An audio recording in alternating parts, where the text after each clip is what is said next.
इन्नल हम्दुलिल्लाहि नहमदुहु व नस्तईनुहु व नस्तगफिरुहु व नऊज़ु बिल्लाहि मिन शुरूरि अनफुसिना व मिन सय्यिआति अअमालिना मन यहदिल्लाहु फला मुदिल्ल लहु व मन युद्लिल फला हादिय लहु व अशहदु अन ला इलाहा इल्लल्लाह वहदहु ला शरीका लहु व अशहदु अन्न मुहम्मदन अब्दुहु व रसूलुहु व बाद। औज़ु बिल्लाहि मिनश शैतानिर रजीम। बिस्मिल्लाहिर रहमानिर रहीम।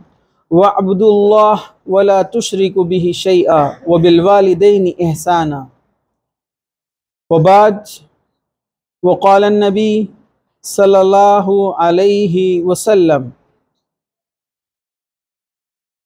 मन काना युमिनु बिल्लाहि वल यौमिल आखिरि फलयुक्रिम ज़ईफ़हु व मन काना युमिनु बिल्लाहि वल यौमिल आखिरि फलयसिल रहिमहु व मन काना युमिनु बिल्लाहि वल यौमिल आखिरि फलयकुल खैरन औ लियस्मुत।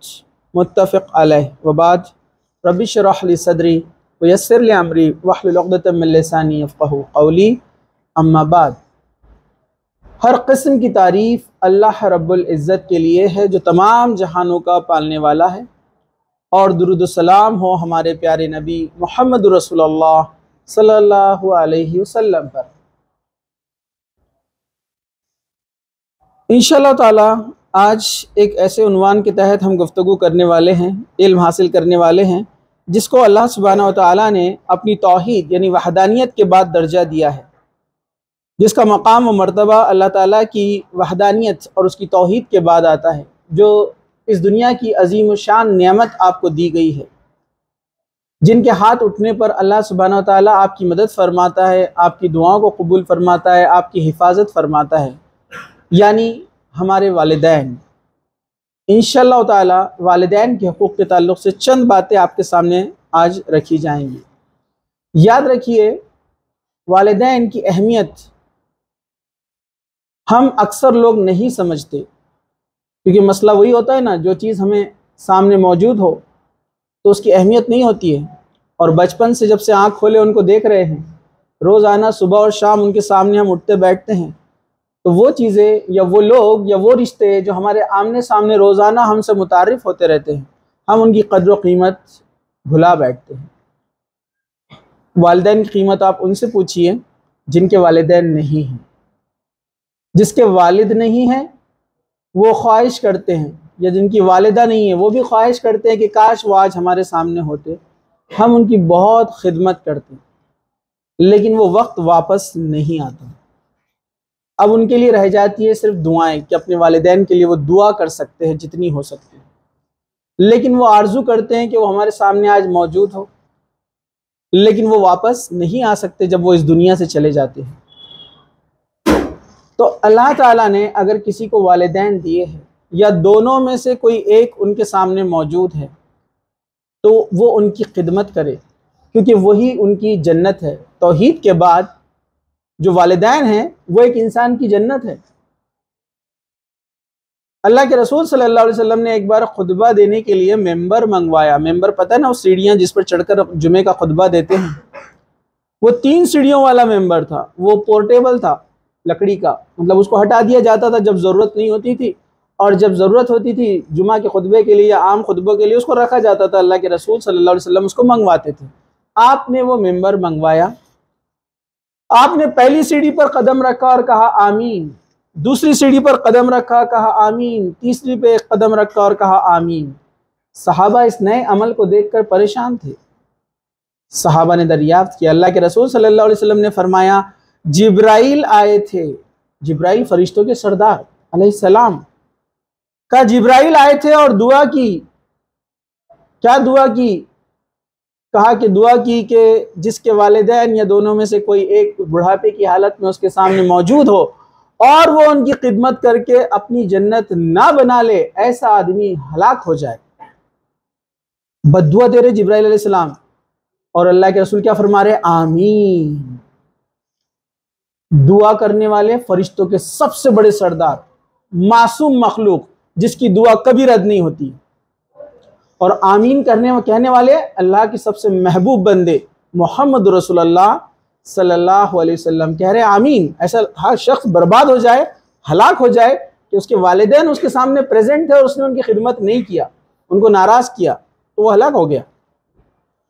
कहा कि जो शख्स को रमज़ान का महीना मिले, दूसरी दुआ, और वो उसमें तौबा करके मतलब अपनी ज़िंदगी को ना बदले, तो ऐसा आदमी भी हलाक हो जाए। अल्लाह के रसूल ने फरमाया आमीन। तीसरा कहा कि वो शख्स महफिल में जिसके सामने मेरा नाम आए और वो अल्लाह के रसूल सल्लल्लाहु अलैहि वसल्लम पर दुरूद न भेजे, यानी अल्लाह के रसूल का नाम आए तो दुरूद भेजना ज़रूरी, यानी जो दुरूद इब्राहिम हम पढ़ते हैं या कम अज़ कम सल्लल्लाहु अलैहि वसल्लम कहना चाहिए। तो देखिए वालिदैन की अहमियत कितनी ज़्यादा है। कुरान मजीद में अल्लाह ताला ने जहाँ जहाँ कहा कि उसके साथ शिर्क नहीं किया जाएगा, जो शिर्क करेगा अल्लाह ने जन्नत हराम कर दी उस शख्स के लिए, वहीं पर कहा कि वालिदैन के साथ हुस्न सलूक करो, क्योंकि वालिदैन का नाफरमान जन्नत में दाखिल नहीं होगा। हमने लास्ट टाइम सूरे लुक़मान की जो है आयतें देखी, जो उन्होंने अपने बच्चे को वसीयत की थी, नसीहत की थी, याद है आप लोगों को? लेकिन उन्होंने उसमें एक बात कही थी कि शिर्क के बारे में वालिदैन कहे तो उनकी बात नहीं मानना, वो बात कहे अल्लाह को नाराज़ करने वाली तो उनकी बात नहीं मानना, लेकिन उसके अलावा वो जो भी कहेंगे आपको मानना पड़ेगा, वरना आप उस जुमरे में आ जाएंगे जिसमें जिब्राइल अलैहिस्सलाम ने कहा कि हलाक और बर्बाद हो जाए वो आदमी जो अपने वालिदैन को पाए और उनकी खिदमत करके अपनी जन्नत ना बना ले। कुरान मजीद में अल्लाह ताला ने कहा सूरह निसा, व अब्दुल्लाह वला तुशरिक बिही शैया व बिल वालिदैनि इहसाना व बिदिल कुर्बा वल यतामा वल मसाकीना वल जारि दिल कुर्बा वल जारिल जुनूबी वस्साहिबिही बिल जंबी वब्न सबील वमा मलकत ऐमानुकुम। क्या फरमाया? अल्लाह की इबादत करो, इसके साथ किसी को शरीक मत ठहराओ। सबसे पहले तौहीद का दर्स दिया अल्लाह सुब्हानहू व तआला ने, और वालिदैन के साथ हुस्न सलूक करो, और रिश्तेदारों, यतीमों, मिस्कीनों, रिश्तेदारों या गरीब पड़ोसी और अजनबी पड़ोसी और पहलू के साथी, बैठने वाले और मुसाफिर और गुलाम बांदियों के साथ अच्छा बर्ताव किया करो। अल्लाह ताला ने कहा कि किसके साथ आपको हुस्न सलूक करना है, उसमें सबसे नंबर 1 लिस्ट में जो रखा गया है वो कौन है? वालिदैन, फिर उनके रिश्तेदार, वालिद के रिश्तेदार, फिर वालिदा के रिश्तेदार, दोनों जो करीब करीब है उन सब के बारे में बताया गया है। तो वालिदैन का हक हमारे ऊपर अल्लाह के बाद नंबर 1 पे है। वालिदैन का हक अल्लाह के बाद हमारे ऊपर नंबर 1 पे। लेकिन आप देखिए हमारी प्रायोरिटीज क्या है, हमारी प्रायोरिटीज क्या है? अल्लाह ताला आपको प्रायोरिटी बता रहा है, सबसे ज्यादा मोहब्बत अल्लाह से। उसके अल्लाह से मोहब्बत क्या है? कि आप कभी शिर्क नहीं करेंगे उसके साथ, उसके अलावा किसी के सामने हाथ नहीं फैलाएंगे, उसके अलावा किसी के सामने सर नहीं झुकाएंगे। और दूसरी प्रायोरिटी, दूसरे नंबर पे कौन हकदार है? वालिदैन। कहा कि वालिदैन के साथ हुस्न सलूक करो। उसके बाद दीगर रिश्तेदार है। लेकिन अफसोस की बात है आजकल नौजवानों का क्या मामला है, आप देखिए उनकी प्रायोरिटीज क्या है। उनकी प्रायोरिटीज उनके दोस्त है। दोस्त बोल रहा है फला जगह जाना है, घर वाले बोल रहे नहीं जाना है। आपने कुरान की प्रायोरिटी को ठुकरा दिया। आप दोस्त की बात मानते हैं, माँ बाप की बात नहीं मानते। वालिदैन बोलते बेटा इतना साल पढ़ाई कर लो, ये कर लो, घर में बैठो। नहीं नहीं, मेरा दोस्त बुला रहा है ना, चबूतरे पे इंतजार कर रहा है, मुझे बेचैनी हो रही है। बराबर है कि नहीं है? तो ये आपने मोहब्बत कहाँ से लेकर आए? ये मोहब्बत की प्रायोरिटी आपने कहाँ से लेकर आए? अल्लाह के बाद जिनका हक आपके ऊपर था वो आपके वालिदैन थे, लेकिन आपकी सहेली, आपका फ्रेंड, आपका दोस्त ये प्रायोरिटी बन गई। और कुछ लोग तो अल्लाह उन पर खैर करे, उनकी प्रायोरिटी तो कुछ और है। तेरे लिए जान दे दूंगा, बराबर है कि नहीं है? अरे भाई कहाँ से लाया ये प्रायोरिटी उसने, शख्स ने? अल्लाह ताला बोल रहा है कि अल्लाह का हक पहले है, और ये जान किसकी दी हुई है? अल्लाह ताला की। तो उसी के लिए कुर्बान होंगी, ये किसी और के लिए कुर्बान नहीं हो सकती है। मैंने पिछली बार भी कहा था, लड़के और लड़कियां ये सब बात को समझे और सीखे, कुरान को पढ़े। कुरान हमको सिखाता है दुनिया में प्रायोरिटीज क्या है। और जब भी हमने प्रायोरिटी को चेंज करने की कोशिश की, अल्लाह ताला आपको जलील करता है। दुनिया में देखिए वो लोग जलील होते हैं, कोई उनके अच्छे से नाम नहीं लेता है, उनको तकलीफें आती है, जिंदगी में परेशानी आती है। बज़ाहिर उनको लगता है कि वो बहुत अच्छे इंजॉयमेंट कर रहे हैं और बहुत मस्त जिंदगी गुजार रहे हैं, लेकिन वो जहनी तौर पर परेशान रहते हैं। मेंटली, फिजिकली, हर तौर से वो एकदम दुनिया से हटकर लोग हो जाते हैं। आप देखिए, इसलिए तो नाम भी अच्छा रखा है ना उसका, मजनू। जुनूनी, पागल जैसा इंसान होता है ना, बराबर है कि नहीं है? परेशान हाल, बेचारा इधर से उधर भटकते रहता है। और उसकी कोशिशों का उसको कोई सिला भी नहीं मिलने वाला है, क्योंकि उसकी कोशिशें कहाँ है, गलत रास्ते पर है। अल्लाह ताला कोई बदला देगा उसको? बिल्कुल नहीं। तो याद रखिए, अल्लाह के बाद सबसे ज्यादा प्रायोरिटी, सबसे नंबर 1 पे कौन है? वालिदैन। अल्लाह ताला ने यहाँ पर यह बात कही। इसी तरह अल्लाह ताला ने सूरह अनकबूत आयत नंबर 8 में फरमाया, ववस्सैनल इंसान बिवालिदैहि हुस्ना। क्या फरमाया? हमने इंसान को अपने वालिदैन के साथ एहसान करने की ताकीद की है। अल्लाह ताला ने क्या कहा है? ताकीद की है, मतलब आपको अल्लाह सुब्हानहू व तआला ने इस बात का हुक्म दिया है कि आप वालिदैन के साथ हुस्न सलूक करेंगे। ये अल्लाह का हुक्म है। दुनिया में कितने ही लोग हैं जो बोलते हैं हमको अल्लाह ताला से सबसे ज़्यादा मोहब्बत है, लेकिन वो अपने दावों में झूठे हैं। क्योंकि अल्लाह से मोहब्बत होती तो अल्लाह की इस बात को वो बिल्कुल मानते कि उसने कहा कि वालिदैन के साथ हुस्न सलूक। और हुस्न सलूक किसे कहते हैं आपको पता है? ये नहीं है कि वाह, कुछ लोग बोलते नहीं मियाँ हम तुमको नहीं मालूम, हमारे वालिदैन बहुत डेंजर है, हमारे वालिदैन बहुत ख़तरनाक है, बात बात पर गाली देते, बात बात पर फटका देते। बराबर है कि नहीं है? तब भी इसलिए इसी को तो कहते हैं एहसान। अल्लाह के उसने फरमाया एहसान ये नहीं है कि कोई आपके साथ अच्छा रहे तो आप उसके साथ अच्छा रहे, ये तो कोई भी कर सकता है। कोई आपके साथ बुरा रहे और आप उसके साथ अच्छा रहे, ये एहसान है। ये तो आम लोगों के लिए बताया अल्लाह के रसूल ने। वालिदैन के लिए तो बदर्जे उला इस बात को आपको अमल करना पड़ेगा कि वो कितना ही आपके साथ पेश आए, कैसे ही आपको उनके साथ हुस्न सलूक से पेश आना है। ये बात याद रखिए। तो अल्लाह ताला ने एहसान, हुस्न सलूक के साथ उनसे पेश आने का हुक्म दिया। इसी तरह अल्लाह सुब्हानहू व तआला ने सूरह अल इसरा में इस बात का बयान किया। आपने फरमाया वक़ज़ा रब्बुका अल्ला ताबुदु इल्ला इय्याहु व बिल वालिदैनि इहसाना इम्मा यबलुगन्ना इंदकल किब्र अहदुहुमा औ किलाहुमा फला तकुल लहुमा उफ़्फ़िन वला तनहरहुमा वक़ुल लहुमा क़ौलन करीमा। तेरे रब का ये फैसला है, ऑर्डर है, अल्लाह का हुक्म है ये। और जो अल्लाह ताला के हुक्म की नाफरमानी करेगा तो देखिए शैतान फरिश्तों की सफ में खड़ा होता था। शैतान इतनी इबादत में आगे था, अल्लाह का एक हुक्म नहीं माना कि आदम को सजदा करो। अल्लाह ने उसको हमेशा के लिए रजीम करार दिया, निकाल दिया वहां से। अगर हमारे साथ ऐसा हो गया तो डरने वाली बात है। तो अल्लाह ताला ने कहा कि अल्लाह का हुक्म हो चुका है कि तुम क्या करना, सिर्फ मेरी इबादत करना और माँ बाप के साथ अच्छा सलूक करना। इमीडिएट सेकंड, आयत कंप्लीट भी नहीं है उसमें कह दिया अल्लाह ताला ने वालिदैन के साथ हुस्न सलूक करना। अगर इनमें से एक या दोनों तुम्हारी मौजूदगी में बुढ़ापे को पहुंच जाए तो इन्हें उफ तक नहीं कहना, न इन्हें डांटना, हमेशा इनसे अदब से बात करना और इनके आगे आजिजी के बाजू झुका देना और इनके लिए दुआ करना, ऐ मेरे रब इन पर रहम फरमा जिस तरह बचपन में इन्होंने मुझे प्यार और मोहब्बत से पाला। देखिए आयत में अल्लाह ताला ने कितनी बेहतरीन बात कही। सबसे पहले कहा डांट कर, हुक्म मेरे अलावा किसी की इबादत नहीं होगी, शिरक नहीं करने का, अल्लाह को पसंद नहीं है। अगर कोई वालिदैन का खूब फरमा बरदार भी है लेकिन शिरक करके मर गया तो जन्नत में दाखिल नहीं होगा, आपको पता है।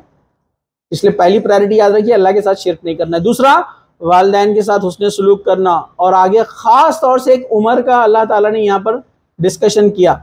अगर ये वालिदैन बुढ़ापे को पहुंच जाए, दोनों या दोनों में से कोई एक, तो क्या करना फिर, इनके साथ जो है बहुत नरमी से पेश आना और इनको उफ तक नहीं कहना। अरबी में ये वर्ड इस्तेमाल किया गया है उफ, उफ यहाँ पर लफ्ज है अरबी के अंदर कि उनके साथ उफ, ये जो है इस लफ्ज का भी इस्तेमाल नहीं करना। और हम जानते हैं जो जुबान के जानने वाले हैं, जो लैंग्वेज के जानने वाले हैं, वो कहते हैं कि उफ जो है ये अल्फाजों में सबसे छोटा लफ्ज है। उफ 2 ही हुरूफ से बना है, अलिफ और फे। उफ सिर्फ 2 लेटर से बना है, इतना छोटा सा है। मतलब होता है ना, इंसान जब बहुत परेशान हो जाता है तो उफ इतनी बातें सुना दी मेरे को, ऐसा बोलते हैं ना। तो ये आप उफ तक नहीं बोल सकते। लेकिन आप देखिए हमारे सोसाइटी और माशरे में क्या है, वालिदैन को लोग डांट डपट कर ऊंची आवाज में बात करते हैं। अल्लाह को पसंद नहीं है ऐसे लोग। आप दुनिया में बहुत ज़्यादा हो सकता है शोहरत याफ्ता होंगे, मालदार होंगे, काफ़ी आपका दबदबा होगा, लोगों में आपकी इज्जत और आवभगत होती होंगी, आपके लिए चेयर खाली कर दी जाती होंगी, आपका बड़ा नाम होगा, लेकिन आप वालिदैन के साथ अच्छे से बात नहीं करते, आप अल्लाह के नज़दीक कोई हैसियत नहीं रखते, आपका अल्लाह के नज़दीक कोई मकाम नहीं है। और अल्लाह के नज़दीक जिसका कोई मकाम नहीं है वो दुनिया में और आखिरत में कामयाबी हासिल नहीं कर सकता। उसकी कामयाबी एक बलून की तरह है, फुग्गे की तरह है, कब फट जाएगा नहीं पता है, सिर्फ दिखावा है, शो है। तो अल्लाह के नज़दीक वो शख्स जो है अच्छा है, जो वालिदैन के साथ हुस्न सुलूक कर रहा है, क्योंकि वो अल्लाह का हुक्म है, वो अल्लाह के हुक्म की पाबंदी कर रहा है। कहा कि उफ तक नहीं कहना।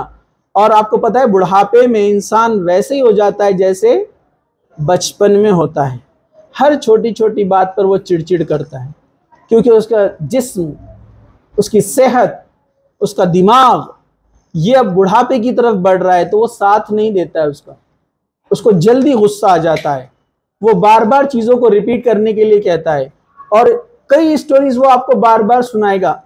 अपन बोलते अरे क्या लगा है हजरत ने, फिर वही। ऐसे कुछ लोगों के साथ हुआ होगा ना, हाँ होता है ऐसा, इंसान थोड़ा परेशान हो जाता है, लेकिन उस वक्त सोचना कि इन्होंने बचपन में अपने को कैसे संभाला। एक बार का वाकया एक साहब एक किताब में लिखते हैं कि एक आदमी घूमने के लिए अपने बेटे के साथ गया। आपने सुना होगा, बड़ी मशहूर कहानी। अपने बेटे के साथ घूमने के लिए गया, एक गार्डन में बैठा, गार्डन में झाड़ के ऊपर एक जो है कौवा आकर बैठा। उसने बेटे से पूछा कि बेटा ये क्या है, तो कहा कि अब्बा ये कौवा है।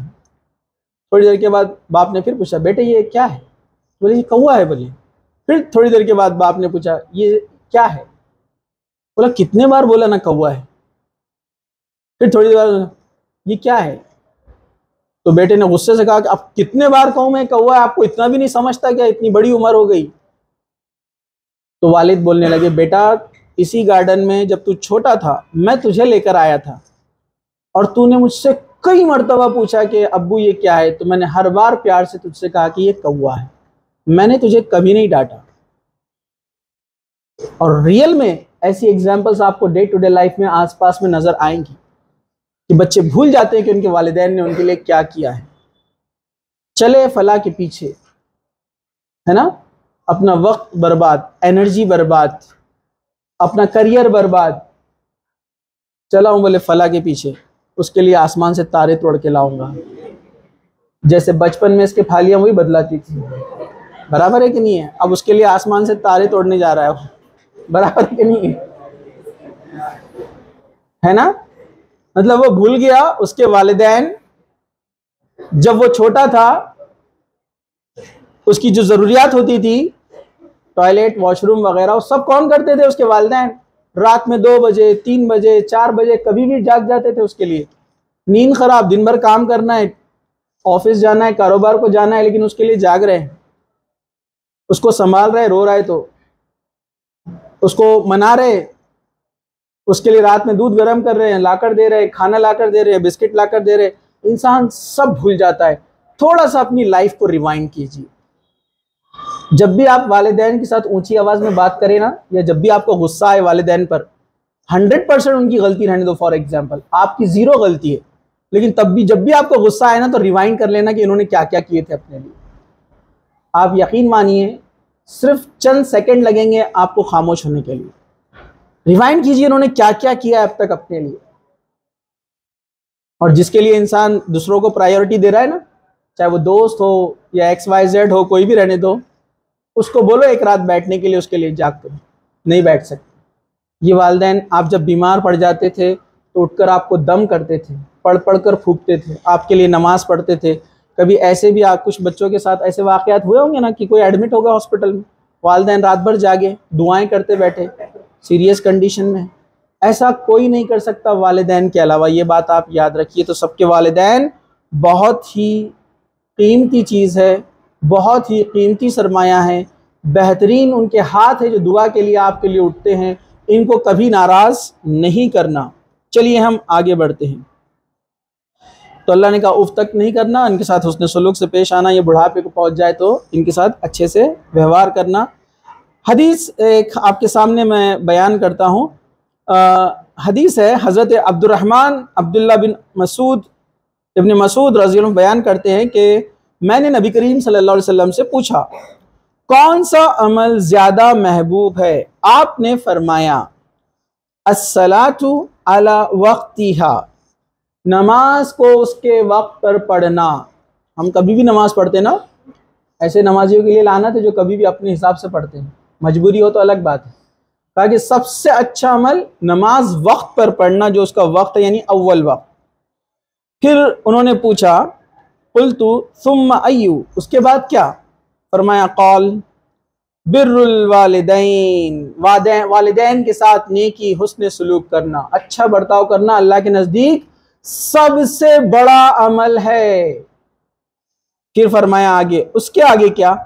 तो फिर फरमाया अल जिहादु फी सबीलिल्लाह, अल्लाह के रास्ते में जिहाद करना। देखिए वालिदैन के खिदमत के बाद जिहाद का जिक्र आ रहा है। जिहाद ऐसा अमल है जिसमें इंसान अपनी जान दे देता है अल्लाह की राह में, उससे भी अफजल क्या है? वालिदैन की खिदमत। जरा गौर से सुनिए। अब चलिए एक और हदीस बेहतरीन मैं आपके सामने बयान करता हूँ।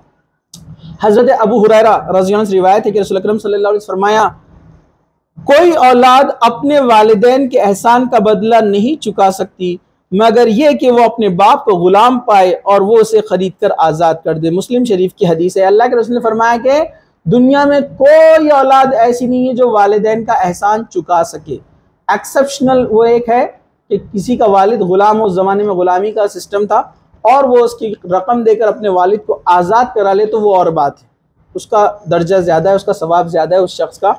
उसके अलावा कोई नहीं है दुनिया में जो अपने वालिदैन का हक अदा कर सके। तो वालिदैन का हक अदा कोई भी नहीं कर सकता। चलिए इसी तरह हजरत अबू हुरैरा से रिवायत है कि फरमाते हैं कि रसूल अकरम सल्लल्लाहु अलैहि वसल्लम ने फरमाया, जो शख्स अल्लाह और आखिरत के दिन पर ईमान रखता है इसको चाहिए कि मेहमान की इज्जत करे। जो अल्लाह और यौम आखिरत पर ईमान रखता है इसे चाहिए कि सुलह रहमी करे।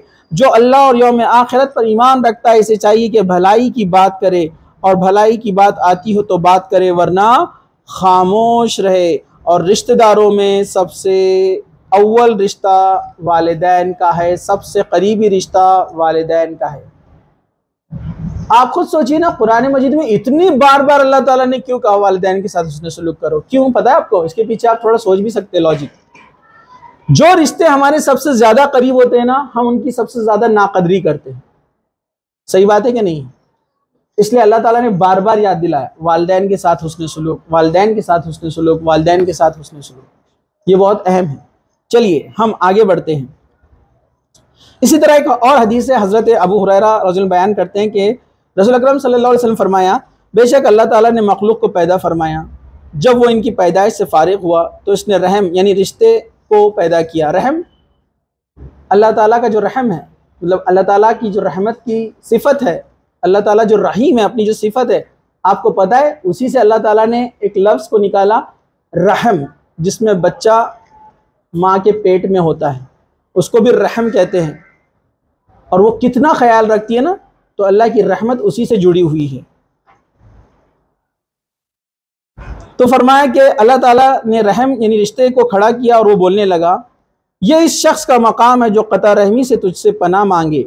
अल्लाह ताला ने फरमाया, हाँ क्या तू इस बात पर राजी नहीं कि मैं इससे ताल्लुक़ जोड़ूं जो तुझसे ताल्लुक़ जोड़े। रहम जो है ना, रहम, अब आप बोलेंगे रहम दिखता कैसे था, अल्लाह उससे कैसे मुखातिब हुआ? ये गायब की चीज़ है। तो अल्लाह ताला ने क्या कहा? जो तुझसे रिश्ते जोड़ेगा। क्या फरमाया? क्या तू इस बात पर राजी नहीं कि मैं इससे ताल्लुक़ जोड़ूंगा जो तुझसे जुड़े, और इससे कता ताल्लुक़ कर लूंगा जो तुझसे कता ताल्लुक़ करे।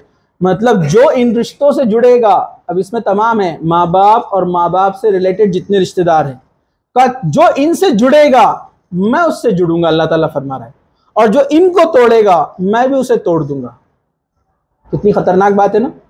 और हम खटाखट रिश्तों को तोड़ते हैं ना, आज के बाद फला के घर नहीं जाने का है, आज के बाद उनसे बात बंद। रीजन क्या था? छोटी सी चीज नहीं दी उन्होंने, उनसे आज से ताल्लुक बंद। दो लोगों में रिश्ता हुआ, इन्होंने अपनी लड़की, इन्होंने अपना लड़का बताया, लेकिन पसंद नहीं आया, रिश्ता टूट गया। रिश्ता टूट गया तो आज से इनके घर में जाना बंद। हमारे चांद से बेटे को नहीं बोल दिए, बराबर है कि नहीं है? आज से बात बंद, इनका एक ग्रुप तैयार होता, इनका एक ग्रुप तैयार होता, बराबर है कि नहीं है? फिर ओथ भी ली जाती, कसम खाई जाती, आज से हम लोग उनकी कोई दावत में नहीं जाएंगे। हमारे चांद से बेटे को नहीं बोल दिए और वो काले पीले को उठा के लाए, देखो। बराबर है कि नहीं? और इधर वाले भी रहते वैसे, हमारी फूल सी बेटी नहीं करे और वो चुड़ैल को लेकर आए, देखिए ये डायलॉग्स होते हैं, आपने सुना होगा, कहीं ना कहीं दूर दराज से घूमते फिरते आते हैं ये। तो आपने एक मुसलमान से, और वो भी माँ बाप के रिश्ते में जो है, मतलब ददियाल और ननियाल के आपके रिश्तेदार है वो, लेकिन आपने रिश्ता इसलिए तोड़ा कि फला रिश्ता नहीं जमा इसलिए, तो आपने दुनिया की चीज़ों की खातिर रिश्ते को तोड़ा, अल्लाह ताला आपको तोड़ देता है। हाँ, किसी की नीयत नहीं है, सामने वाला गलती पे वो तोड़ना चाह रहा, तो आप गुनहगार नहीं है, वो गुनहगार रहेगा। तो रिश्तों को तोड़, छोटी छोटी चीज़ों पर रिश्ते तोड़ते हैं। पैसों की ज़रूरत थी, आप किसी के पास गए और उसने कह दिया कि मैं अभी नहीं है मेरे पास, तो रिश्ता ख़त्म। पैसे नहीं दिए, हमको ज़रूरत पे काम नहीं आया, ऐसे रिश्तेदार क्या काम किए, छोड़ दो उनको, आज से अपन जाएंगे नहीं उनके पास। दुनियावी चीज़ों के लिए आपने रिश्ता तोड़ दिया। तो अल्लाह ताला फरमा रहा है कि नहीं, जो इनको जोड़े रखेगा मैं उससे जुड़कर रहूंगा। अल्लाह ताला फरमा रहा है जो इनको तोड़ेगा मैं इन्हें तोड़ दूंगा। और वही कितने बदबख्त लोग होंगे जो वालिदैन से रिश्ता तोड़ते हैं। आपको पता है कुछ ऐसे भी लोग हैं जो वालिदैन को छोड़कर अलग रहते हैं, कितनी बेशर्मी की बात है। इससे भी गए हुए लोग हैं, आपको पता है कुछ लोग तो ऐसे अपने वालिदैन को ओल्ड एज होम में ले जाकर छोड़ देते हैं कि इनको कहाँ पालेंगे, अब अपनी एक स्टैंडर्ड लाइफ है, अपन इतना कमा लिए, पढ़ लिए, पोस्ट हासिल कर लिए, गाड़ी ले लिए, बीवी बच्चे, वालिदैन को कहाँ रखेंगे। भूल गए कि उसकी पैदाइश जिनसे हुई वो उनको अपने से दूर कर रहा है। जिसने उसको दुनिया में सांस लेने के लिए जो है पैदा किया, वो उसको दुनिया में लेकर आया और वो उनको ही छोड़ रहा है। कैसी अजीब बात है। ऐसे भी दुनिया में लोग हैं। अल्हम्दुलिल्लाह हमारी कम्युनिटी में फिर भी कम लोग होते हैं ऐसे, लेकिन फिर भी है कुछ लोग। ठीक है, चलिए एक और हदीस सुनिए। हज़रत अबू हुरैरा रावी फरमाते हैं, एक आदमी रसूल अकरम सल्लल्लाहु अलैहि वसल्लम की खिदमत में हाजिर हुआ और अर्ज़ किया, ऐ अल्लाह के रसूल, मेरे हुस्न सलूक का सबसे ज़्यादा हकदार कौन है, किसके साथ में सबसे अच्छा बर्ताव करूँ। आपने फरमाया, उम्मुक, तुम्हारी वालिदा। सबसे पहला अल्लाह के बाद जो किसी का हक है तो किसका है, माँ का। 3 बार फरमाया वालिदा का, तुम्हारी वालिदा का। फिर लास्ट में फरमाया अबूक, तुम्हारे वालिद का। मतलब 100 में से 75% वालिदा को दिया है, क्योंकि वो ज़्यादा तकलीफ उठाई आपको पैदा करने, आपको 9 महीने पेट में रखा, आपको पैदा किया, 2 साल दूध पिलाया, फिर उसके बाद सारी मशक्क़तें बर्दाश्त की, क्योंकि वालिद तो बाहर चले जाते थे कमाने के लिए, वालिदा ने आपको पाला। लेकिन हमारे पास उल्टा है, वालिद से तो सब डरते हैं, अदब भी करते, और वालिदैन को, माँ को आंखें दिखाते, बहुत भूल जाते हैं ना। माँ को सबसे ज़्यादा आंखें बताते, मालूम नहीं, इन्होंने धुलाई नहीं करते अपनी, पिटाई नहीं होती इनसे अपनी, तो ये कुछ कर नहीं सकते, और उधर आवाज़ करे तो निकल जाता कुछ तो भी, है ना।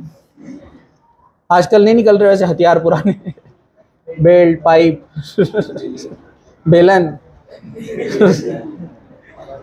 तो वालिदैन में सबसे ज़्यादा हकदार हक किसका है, वालिदा का। ऊंची आवाज़ में उनसे, ये जो हम सुन रहे हैं उनके साथ हुस्न सलूक, इसका मतलब क्या है, ये सब पढ़ने का मतलब क्या है कि आज से आप जाएंगे तो उनसे अदब से बात करेंगे,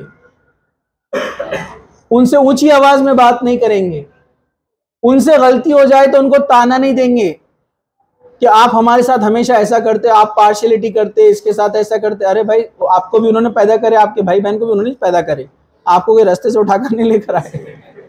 लेकिन होता ऐसा है कि छोटों को प्रायोरिटी दी जाती है क्योंकि वो छोटे हैं, उनका केयर लेना जरूरी है। आप बड़े हो गए, पैरों पर खड़े हो गए, अभी आपको उतनी जरूरत नहीं है कि अभी भी आपको गोद में लेकर घूमना, क्योंकि आप भी कंपटीशन करेंगे तो ये भी बोलेंगे छोटे को गोद में कैसे ले, मेरे को भी गोद में लो, तो आप खुद बोलेंगे नहीं, इलॉजिकल है। वैसे दूसरी चीज़ों में भी आपने समझना, एडजस्ट करना कि वो छोटे को ज़्यादा प्रायोरिटी देते हैं।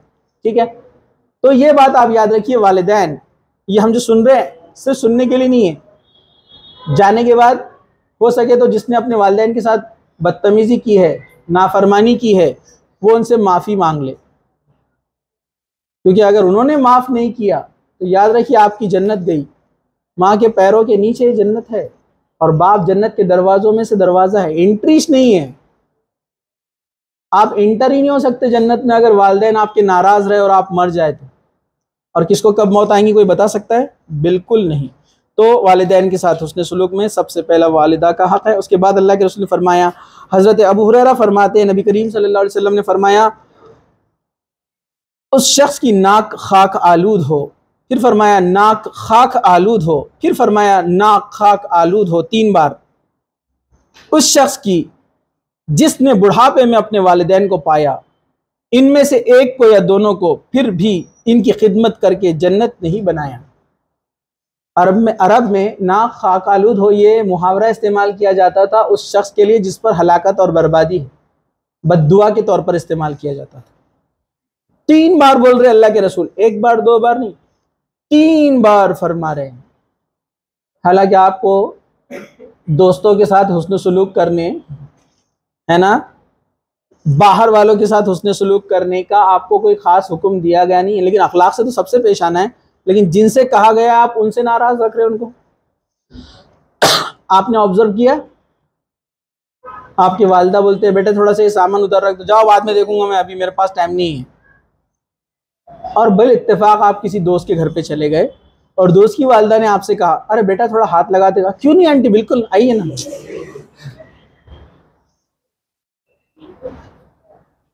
कभी वालिदा से बैठकर आपने बात की है कि आप कैसे हैं, आपके बहन कैसे हैं, आपके कोई रिश्तेदार बीमार थे फला कैसे, कभी बैठकर आपने बात करे आधा घंटा 1 घंटा? बहुत कम लोग मिलेंगे 1000 में से जो वालिदैन की तरबियत पूछते हैं और उनके रिश्तेदारों के बारे में भी पूछते, बहुत कम, 1000 में से 1 मिलेगा।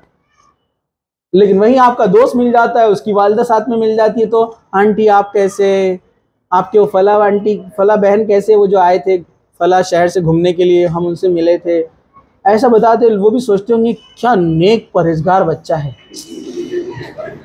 और ये बच्चे को उन्होंने अगर घर पे देख लिए तो शौक हो जाएंगे ये कोई दूसरा था शायद।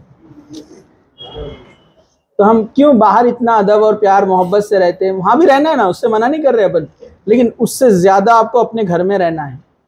और मुश्किल है जिन रिश्तों में, जिस घर में हम रहते हैं जिनके साथ में, उनसे हमारी बुराइयां ज्यादा होती है। रीजन क्या है? उनके एरर्स हमको ज्यादा मालूम होते हैं। हमको बाहर वाले अच्छे लगते क्योंकि उनके एरर्स आपको पता नहीं है ना। तो इसका सबसे बेहतरीन इलाज क्या आपको बताऊं मैं? कुरान को पढ़िए जो बार बार कहा कि माँ बाप के साथ हुस्न सलूक, रिश्तेदारों के साथ हुस्न सलूक, और एक अमल ये करना आपको, लोगों के पीछे नहीं पड़ना है, जासूसी नहीं करना कौन क्या करता है, क्योंकि उनके एरर्स जितने आप मालूम करते जाएंगे आपका दिल उनसे उतना दूर होते जाएगा। और दुनिया में कोई ऐसा इंसान नहीं है जो एरर्स से खाली है। गलतियां सबसे होती, गुनाह सबसे होते हैं, सब में अच्छाइयां हैं, सब में बुराइयां हैं। आप जितना कुरे देंगे उतनी बुराइयां निकलती जाएंगी। कोई आकर आपको बोले भी बहन मालूम कि तुमको क्या हुआ, बहुत अच्छे से बोलते हैं लोग आकर, गीबत नहीं करते, बोलते मैं चुगली नहीं करती, तौबा करके बोलना, लेकिन एक बार बता दे रही मैं तुम्हारे को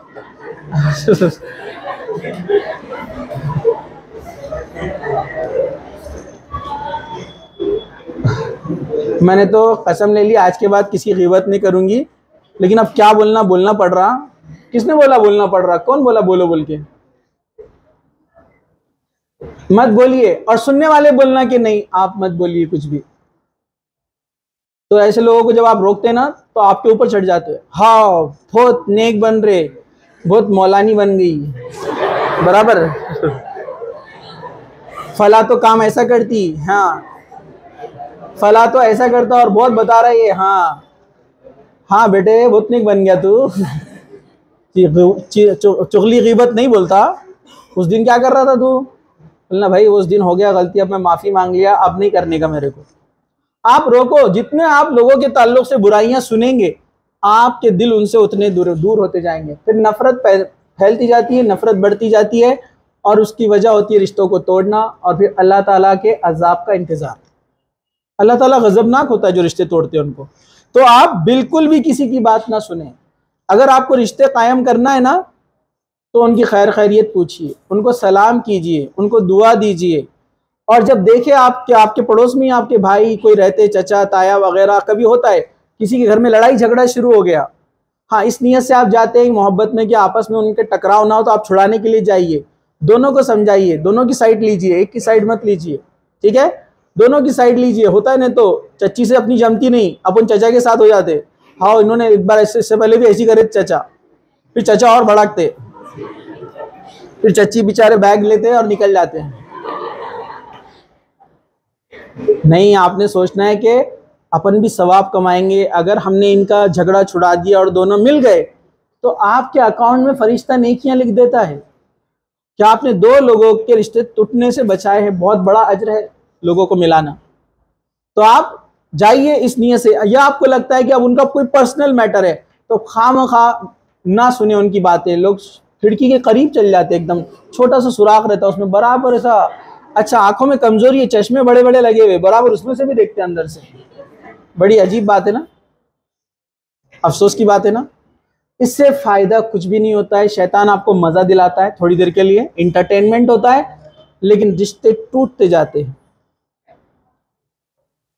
आप किसी से भी पूछो, अक्सर खानदानों में और घरों में जितने भी बड़े लोग हैं, और बहुत सारे ऐसे लोग भी जो वाज बयान भी करते हैं और वो बोलते हैं कि सारे मुसलमान एक जगह रहना, सब ने प्यार मोहब्बत से रहना, तो सिर्फ बोलने से, तकरीर देने से और बाहर बड़े बड़े जलसे करने से नहीं होने वाला। ये एक इंडिविजुअल वर्क हर एक को करना पड़ेगा। एक आदमी कहने लगा कि मैंने सोचा कि मैं दुनिया को तब्दील करूं, इधर गया उधर गया, बहुत कोशिशें की, समझ में नहीं आया। आखिर में समझ में आया कि शुरुआत गलत थी। क्या शुरुआत ऐसी करनी चाहिए थी, पहले मैंने अपने आप को सुधारना, मेरी फैमिली जब ये सुधर जाएंगी तो हर इंसान सोचेगा कि अपनी अपनी फैमिली सुधारे, और जब सब सुधर जाएंगे तो पूरा माशरा, सोसाइटी सुधर जाएंगे। तो अपने से शुरुआत करना, स्टार्टिंग अपने से करना, दूसरों से। हम दूसरों से शुरुआत करते हैं, जो कि सही सीक्वेंस नहीं है, गलत है। चलिए हम आगे बढ़ते हैं। एक हदीस है, हजरत अबू हुरैरा रज़ियल्लाहु से रिवायत है कि एक आदमी ने कहा, ए अल्लाह के रसूल, मेरे कुछ रिश्तेदार हैं, मैं इनसे सुलह रहमी करता हूँ, वो मुझसे कता ताल्लुक करते हैं, मतलब मैं रिश्ता जोड़ना चाहता हूँ लेकिन वो तोड़ना चाहते हैं। मैं इनसे अच्छा सलूक करता हूँ, वो मुझसे बुरा सलूक करते हैं। मैं इनसे तहम्मुल और बुर्दबारी से पेश आता हूँ, समझदारी से मतलब, वो मेरे साथ नादानी से पेश आते हैं, मतलब अजीब बचकानी हरकतें करते हैं। आपने फरमाया, अगर तू ऐसा ही है जैसा तू कह रहा है, मतलब ये काम बड़ा टफ है, इसलिए अल्लाह के रसूल ने क्या किया, कंडीशंस के साथ बताया, वाकई में जो तू बोल रहा है तू वैसा ही है, मतलब बहुत कम लोग होते हैं ऐसे, तो वाकई जो तू बोल रहा है वैसा ही है, तो गोया इनके मुंह में गरम राख डाल रहा है, मतलब तू इनके मुंह में आग के अंगारे डाल रहा है। क़यामत के दिन का ये मामला होने वाला है, और इनके मुकाबले में तेरे साथ हमेशा अल्लाह की तरफ से एक मददगार रहेगा जब तक तेरा रवैया यही रहेगा। मुस्लिम शरीफ की हदीस है। कितनी बेहतरीन हदीस है। क्या फरमाया, अगर कोई शख्स अपने रिश्तेदारों के साथ अच्छा पेश आता है और वो उसके साथ बुराई से पेश आते हैं, वो रिश्ते जोड़ना चाहता है, वो तोड़ना चाहते हैं, वो समझदारी से मसलों को हैंडल करने की कोशिश करता है और वो नादानी से उसको और परेशान करते हैं, जब तक वो इस चीज पर कायम रहेगा, अल्लाह ताला ने फरमाया तेरे रिश्तेदारों के मुंह में क्या जा रही है, आग के कोयले, राख, जहन्नम की ताल्लुक से उनको बयान किया गया है। और कहा कि तेरा कोई कुछ बिगाड़ नहीं सकता, इशारे में कहा, क्योंकि तेरे साथ अल्लाह का एक मददगार मौजूद होता है। और इसकी तफसीर में लिखते हैं उलमा के, एक फरिश्ता अल्लाह ताला उसके पीछे छोड़ देता है और वो उसकी हमेशा हिफाजत करता है। बहुत सवाब है रिश्तेदारों को निभाने का। एक और हदीस है, एक आदमी अपने घर से निकला अपने मुसलमान भाई से मिलने के लिए, किसी चीज ने उसको वहां ले जाने पर मजबूर नहीं किया मतलब न पैसों की जरूरत है, न कोई रिश्तों का मामला है, बस अपना मुसलमान भाई है, चलो मिलकर आएंगे, इस नियत से वो आदमी निकला। तो हदीस में आता है, एक फरिश्ता रास्ते में आकर ऐलान करता है कि अल्लाह ताला तुझसे मोहब्बत करता है क्योंकि तू फला बंदे से अल्लाह की खातिर मोहब्बत करता है। कितनी बेहतरीन बात है। देखिए, अल्लाह आपका इंडिविजुअल जिक्र कर रहा है सिर्फ इसलिए कि आप रिश्तों को निभा रहे हैं, उनसे मिलने जा रहे हैं, मुलाकात कर रहे हैं, इसलिए कि अल्लाह का हुक्म है, ना किसी ज़रूरत के तहत। इसी तरह हज़रत अनस रज़ियल्लाहु अन्हु रिवायत है कि रसूल अकरम सल्लल्लाहु अलैहि वसल्लम फरमाया, जिस शख्स को ये बात पसंद है कि इसकी रोज़ी में फरागी हो, इसकी उम्र में इजाफा हो, तो इसे चाहिए कि सुलह रहमी करे। और सुलह रहमी में सबसे अफजल कौन है, वालिदैन। और आपने सुने भी होंगे ना कई वाक़यात पुराने, आज हम जो कुछ है हमारे वालिदैन की खिदमत की वजह से है। मतलब पुराने लोग, अल्लाह ताला ने उनको जो मकाम, मर्तबा, शोहरत, दौलत वगैरह दी, वो अपने वालिदैन के खिदमत गुजार थे। ये बात आप मत भूलिए। इवन आप दुनिया में भी कामयाबी चाहते हैं तो वालिदैन की खिदमत कीजिए। आप लोग बोलते हैं हमने इतनी पढ़ाई कर ली, इतना थक गए, अब उनकी खिदमत भी करना। हाँ, ये आपको आपकी कामयाबी में 4 चांद लगा देंगे।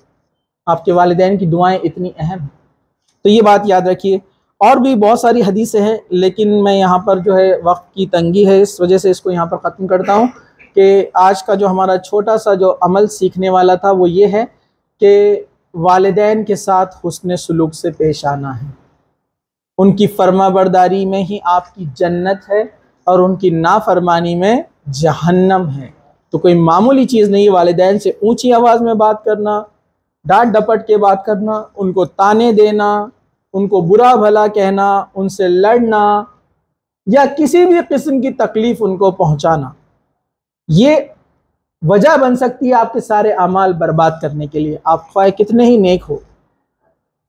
और वालिदैन की याद रखिए, दुआ और बद्दुआ दोनों कबूल होती है। एक वाक़या बयान करके मैं अपनी बात ख़त्म करूँगा। हदीस में एक शख्स का वाक़या आता है जिनका नाम है जुरैज। एक नेक बुज़ुर्ग थे, ये जंगलों में जाकर इबादत करते थे। उस शरीयत में जायज़ था, अब नहीं है। पुराने ज़माने में एक इंसान इबादत के लिए अपने आप को फारिग कर ले, दिन रात अल्लाह की इबादत करे, उस शरीयत में जायज़ था। तो वो जुरैज इबादत में चले गए, दिन रात अल्लाह को याद करते। एक बार उनकी वालिदाई आवाज़ दी, वो नमाज़ पढ़ रहे थे। उन्होंने सोचा नमाज ख़त्म करके वालिदा को जवाब दूंगा, और वालिदा चली गई आवाज़ दे देकर। दूसरी बार ऐसी हुआ, तीसरी बार ऐसी हुआ, माँ ने गुस्से में बद्दुआ दे दी, हालांकि वो नमाज पढ़ रहे थे।